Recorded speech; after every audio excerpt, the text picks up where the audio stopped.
အမှန်တန်လည်းမှတ်သားကြကောင်းတယ်လူလောကလူငယ်လူရွယ်တွေအတွက်မတမတန်ဖို့ရှိတယ်သူပြောတာတော့ဒီ10ခုတဲ့အချက်10ချက်ကိုသူပြောမှာ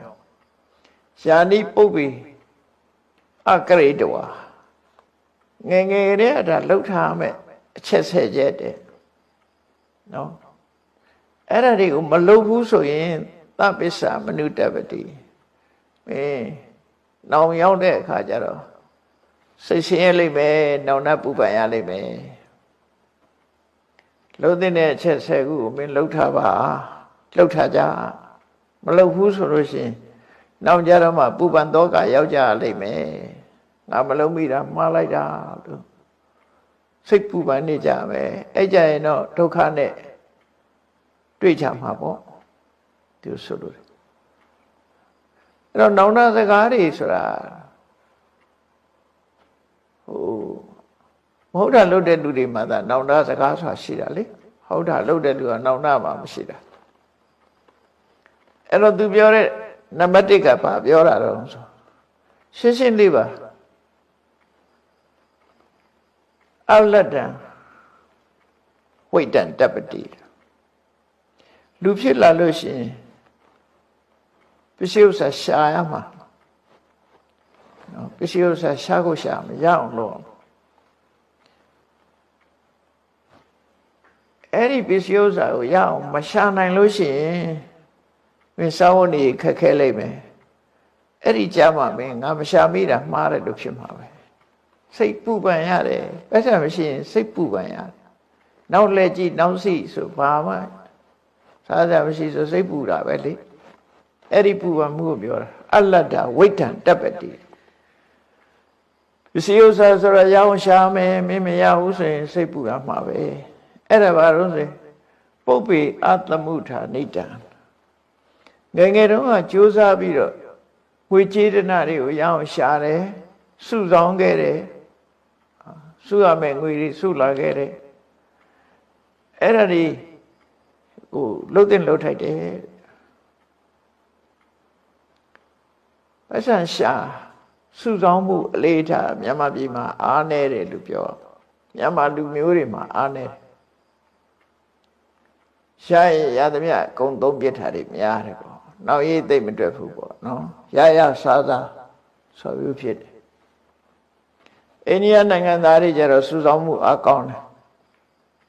နော်ချိုးချမ်းချမ်းစားပြီးတော့စုဆောင်ကြလို့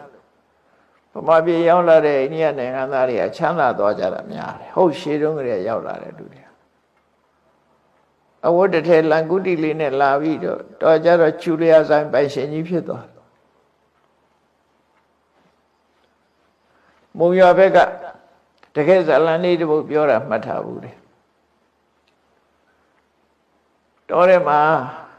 လွှတ်စင်ထောင်ပြီးတော့တစ်တိခွဲတာရှေးတုန်းကတော့လွှတ်ဆက်တွေမရှိသေးတော့ငမန်းဆွဲဆိုတဲ့လွှတ်ကြီးနဲ့ဆရာကအပေါ်ကတစ်တုံးပေါ်ကတပည့်ကဟုတ်မြေကြီးခြိုက်ထဲကဆရာနှစ်ယောက်အဲ့ဒါတစ်တုံးခွဲကြတယ်အဲ့ဒီတုန်းကတစ်တုံးခွဲတဲ့အလုပ်သမားတွေမှာကလားတယောက်ပါတယ်ဗမာအခေါ်ကလားပေါ့လေအိန္ဒိယနိုင်ငံသားအဲ့ဒီဆရာလုပ်တဲ့လူကဗမာကလားမို့သူကခေါ်တာရိုးခေါ်တာမဟုတ်ခွေးကလားလို့ခေါ်တာသူ့လို့တမဟိုခွေးကလားလာဆွဲ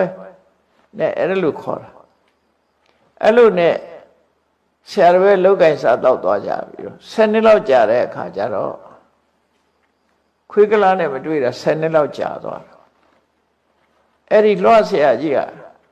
ရန်ကုန်ရောက်ခိုက်လွှတ်ကောင်းကောင်းလိုက်ရှာတယ်လွှတ်ကောင်းလိုက်ရှာတော့ဈေးထဲမှာလွှတ်ရှာရင်းနဲ့အဲ့ကလားတွေ့တာငါဆရာကြီးပဲဆိုပြီးတော့ပြေးပြီးတော့ခေါ်တာဆရာကျွန်တော်ခွေးကလားလေးလို့ပြောခေါ်ပြီးတော့ရှားပါရှားတာတော့ဆိုငါလွှတ်ကောင်းကောင်းလို့ကျွန်တော်လာလိုက်ခဲ့ကျွန်တော်ဆိုင်မှာရှိတယ်ဆိုသူကဆိုင်ကြီးနဲ့ဆိုင်ပိုင်ရှင်ဖြစ်နေပြီဆိုင်ပိုင်ရှင်ဖြစ်နေပြီဟိုလွှတ်သမားကြီးကလွှတ်ဆွဲတော့မယ်ရှိရှဲလို့တော့မယ်ဟိုလူကအလုံသမားကတောင်ဆိုင်ပိုင်ရှင်ဖြစ်ပြီးတော့သူ့ဆိုင်ကလွှတ်တောင်လက်ဆောင်ပေးလိုက်သေးတယ်တဲ့ကဲ စုဆောင်မှုနဲ့ကြိုးစားမှုကွာသွားတာပေါ့အဲ့ဒါကိုပြောတာဇနတနာပင်ဒီကနေ့ခေတ်မှာလည်းအဲ့ဒါပြောတာအလတ္တဝိတ္တံတပ္ပတိပုပ္ပိအတမုဋ္ဌာနိတံပစ္စည်းကိုရှာပြီးတော့စုဆောင်ရမယ့်ဟာတွေကိုမစုဆောင်မိဘူးဆိုလို့ရှိရင်တဲ့နပုပ္ပိတဏမေသိတံဣတိပစ္ဆာနုတ္တပတိငါငယ်ငယ်တုန်းကရရတဲ့နဲ့ဖြုံးပစ်ခဲ့တယ်ငါငယ်ငယ်တုန်းကနော်ကြိုးစားပြီးတော့မရှာခဲ့ဘူးမစုခဲ့ဘူးဒါကြောင့်မို့အသက်ကြီးတော့စားစရာမရှိတော့ဘူးဆိုပြီးတော့ပြန်ပြီးတော့စိတ်တော့ကရောက်ရတယ်စုတဲ့လူတွေကတထေးဖြစ်ကုန်ပြီသူက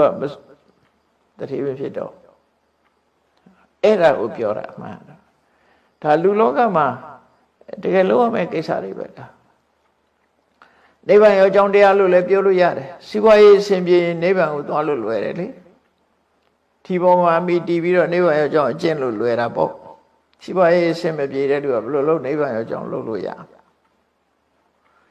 ဒါနံပါတ်1ဟောငယ်စဉ်ခါစီးပွားဥစ္စာကြိုးစားရှာစုစုဆောင်ဆောင်ထားမဟုတ်ရင်အသက်ကြီးလာမှမရှာနိုင်တဲ့အခါမှာမင်းနောင်တရလိမ့်မယ်ဒါတစ်ခုနောက်တစ်ခုကတော့လူဆိုတာဘဝတစ်ခုကြုံကြုံချင်းပတ်ဆက်ရှာဖို့လိုတယ်ကိုကျေတနာရှေ့ရမယ်စုဆုံးထားမယ်ကိုနောက်လက်ကြည့်နောက်စီမဖြစ်သင့်ဘူးကိုမှစုစုဆောင်ဆောင်ရှိနေရမယ်နောက်ခံနောက်တစ်ခုကဘာလို့ဆိုစီးပွားရှာတယ်လို့ပဲပညာလည်းကြိုးစားသင့်မို့လို့တယ်ဒုတိယအချက်ကတကြရူပံပုရိတန္တံမယာသိပ္ပံနသိခိတံကိစ္ဆာဝုဒ္ဓိအသိပ္ပတ္တနော်ဣတိပစ္ဆာနုတ္တပတိငယ်ရွယ်တဲ့အချိန်မှာပညာကိုကြိုးစားသင်ရမယ်လုံနိုင်တဲ့ငယ်တဲ့အချိန်မှာဆိုရင်တနေ့ကုန်လုံမပင်မဘူးတက်ကြီးရင်လောက်မသင်နိုင်ဘူးမျက်စိကောင်းတယ်နားကောင်းတယ်သူကအင်အားရှိတယ်အဲ့ချိန်မှာဆိုရင်အတတ်ပညာကိုတက်အောင်သင်ရမယ်ဘာပဲဖြစ်ဖြစ်ပညာမျိုးစုံတက်နေအောင်လုပ်ရမယ်ပညာမျိုးစုံသင်ရမယ်တဲ့ကြိုးစားပြီးတော့သင်ရမယ်ဘာကြောင့်လို့ဆိုရင်ကိစ္ဆာဝုဒ္ဓိအသိပ္ပတ္တအတတ်ပညာမရှိရင်သမွေဝမ်းကြောင်းခက်တယ်တဲ့ဟုတ်တယ်ကိုတတ်ထလေးတခုရှိရင်အဲ့ဒီတတ်ထလေးကိုမိပြုပြီးသမွေကြောင့်ဝမ်းကြောင်းလုပ်လို့ရတယ်အတတ်ပညာမတတ်ဘူးဆိုလို့ရှိရင်သမွေဖို့ခက်တယ်ဒါကြောင့်ငယ်စဉ်ခါမှပညာကြိုးစားရှာပါဖြူကြိုးစားသင်မှာမသင်ခဲ့ဘူးဆိုရင်မင်းနောင်တရလိမ့်မယ်တက်ကြီးမှတော့မင်းမသင်နိုင်တော့ဘူးမျက်စိကလည်းမကောင်းနားလည်းမကောင်းသူကလည်းသိမလုံနိုင်ဘူးဆိုရင်သွားပြီးအဲ့ချာ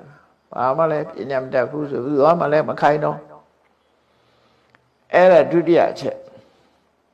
အဲ့တော့လူလောကရောက်လာလို့ရှိရင်စနတနာမင်းလမ်းညွှန်ချက်ကဘာလို့ဆိုနံပါတ်1မင်းစီးပွားရှာစုစုဆောင်ဆောင်ထားနံပါတ်2ကမင်းပညာရှာပညာမျိုးစုံတတ်အောင်သင်ဟောဒီနှစ်ခုပဲ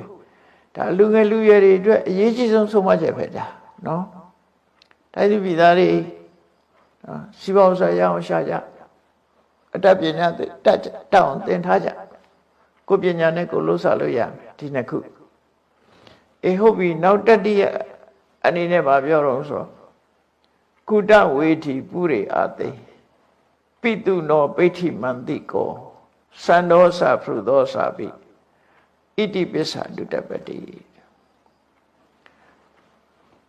လူဆိုတာစီပွားလဲရှာပညာလဲသင်အဲ့ဒီချက်မှာရိုးသားဖြောင့်မတ်ဖို့ကိုချင်းတရားကောင်းဖို့လိုတယ်တဲ့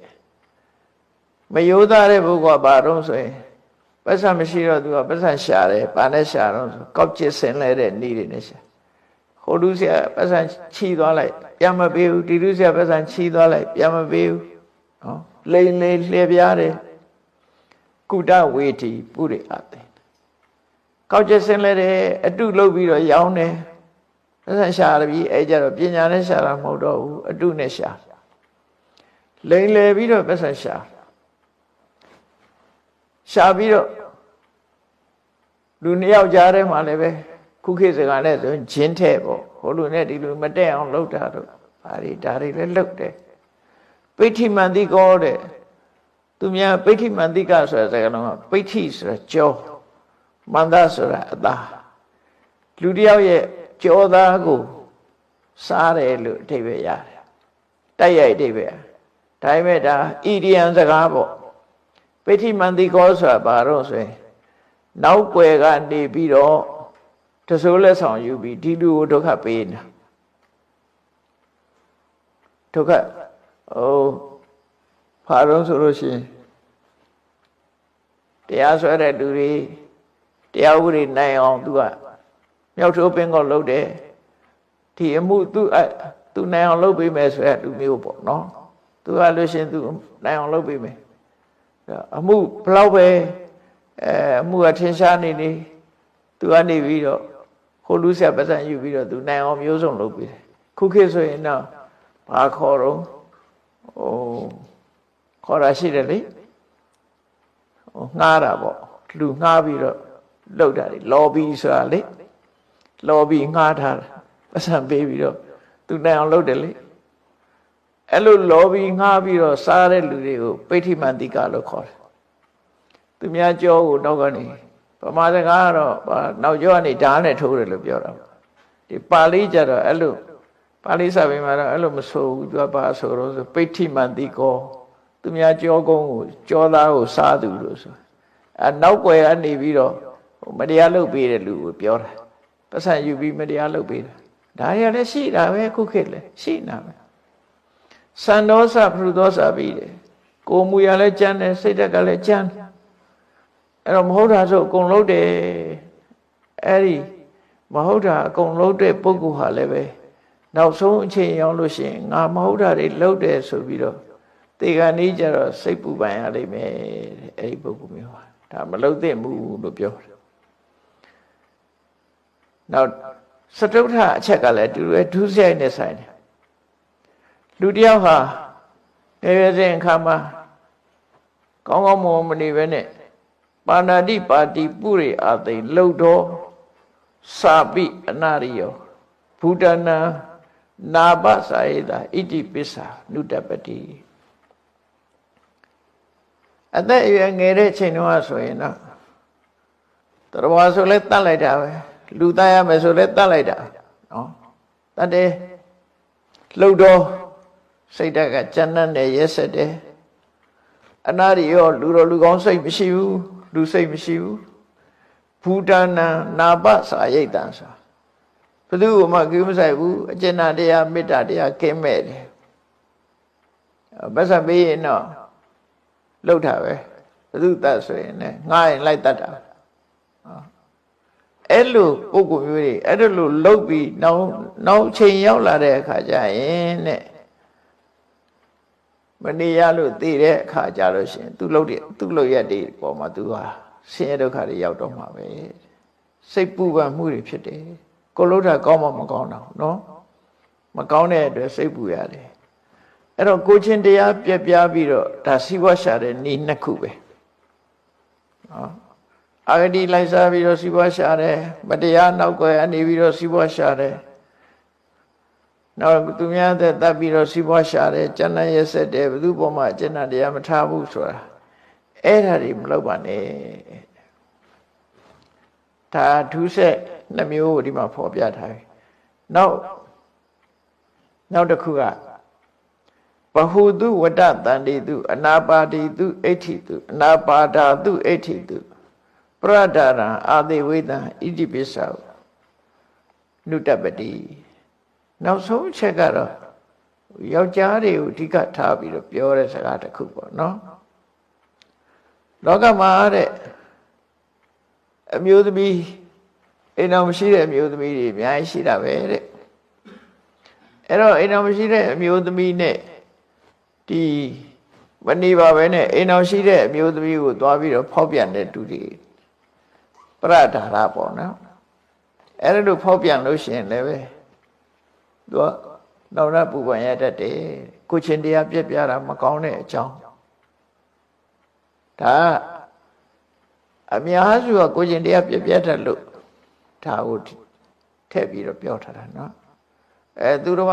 မပြစ်မှားနဲ့လို့ဆိုလို့တယ်ပေါ့ သူတော်ဘာမရမပြင်းမာနဲ့သူများဥစ္စာကိုလိမ်ညာမယူနဲ့သူတော်ဘာအသက်ကိုတပ်ဖြတ်ရက်စက်တာတွေမလုံးနဲ့သူတော်ဘာမရမပြင်းမာနဲ့ဆိုတာဒီပါဏာတိပါဒအာရိဏဒါနကာမိတုမိစ္ဆာစာရပဲဒီ၃ခုကိုထည့်ပြီးတော့ပြောတာနော်ပေါင်းလိုက်မယ်ဆိုရင်ဒီ၃ခုပဲအဲ့ဒီလိုနံပါတ်1ကဝိจิตနာကိုငယ်ရအောင်မရှာခဲ့တာရဲ့နံပါတ်2ကအတ္တပညာတတ်အောင်မသင်ခဲ့တာရဲ့နံပါတ်3 4 5ကဘာလို့ဆိုရင်ကိုချင်းတရားပြပြခဲ့တာတွေပါဏာတိပါဒအရိဏဒါနကာမိတုမိစ္ဆာစာရဆိုရကိုချင်းတရားပြပြခဲ့တာအဲ့ဒီကနေပြီးတော့ဒါတွေကမလုံးသင့်တာတွေကိုရှောင်မယ်နောက်တစ်ခါလုံးသင့်တာမလုံးတာလည်းရှိသေးတယ်ဘဟုံမိဝတ္တတန္တမိအာနာပါဏိဥပဋ္ဌိတေကိုမှပစ္စည်းဥစ္စာလည်းတတ်နိုင်တယ်စားစရာတောက်စရာတွေလည်းရှိတယ်အဲ့လိုရှိရတဲ့နဲ့ဘယ်သူကိုမှပေးကမ်းထောက်ပံ့ခဲ့ခြင်းမရှိဘူးဆိုတဲ့လူတယောက်ဟာရှိတော့ကမပေးခဲ့လို့နောက်ကြရင်တော့သူဟာဘယ်သူမှထောက်ပံ့မှုတဲ့ပုဂ္ဂိုလ်မဟုတ်သည့်အတွက်ကြောင့်ငါဘယ်သူမှလည်းမလုပ်ခဲ့ဘူးငါပေါ်တော့အခုကျတော့ငါတောင်စားစရာမရှိဘူးဆိုဖြစ်လာစိတ်တက်ပူပန်ရတယ်တဲ့တခါနောက်တစ်ခုကတော့ဘာလို့ဆိုမိဘနဲ့ပတ်သက်လာမာတရံပိတရံစာပိစိဏကံကတယောပနဘဟုတံတော့နဘောတိတ်တံသဗ္ဗစ္ဆမနုဣတိပစ္ဆမနုတပတိအမေဖေတွေတက်ရွယ်ကြီးလာတဲ့အခါမှာငါထောက်ပံ့နိုင်ရတဲ့ငါအမေဖေတွေမထောက်ပံ့ခဲ့ဘူးအမေလည်းတည်သွားပြီဖေလည်းတည်သွားပြီငါဘာမှမလုပ်ခဲ့နိုင်ဘူးဆိုပြီးတော့နောက်ဆုံးမှာသူကနောင်တပူပန်ရတတ်တယ်တဲ့အဲ့ဒါငါအမေဖေတွေအတွက်ဘာမှမလုပ်ခဲ့ရဘူး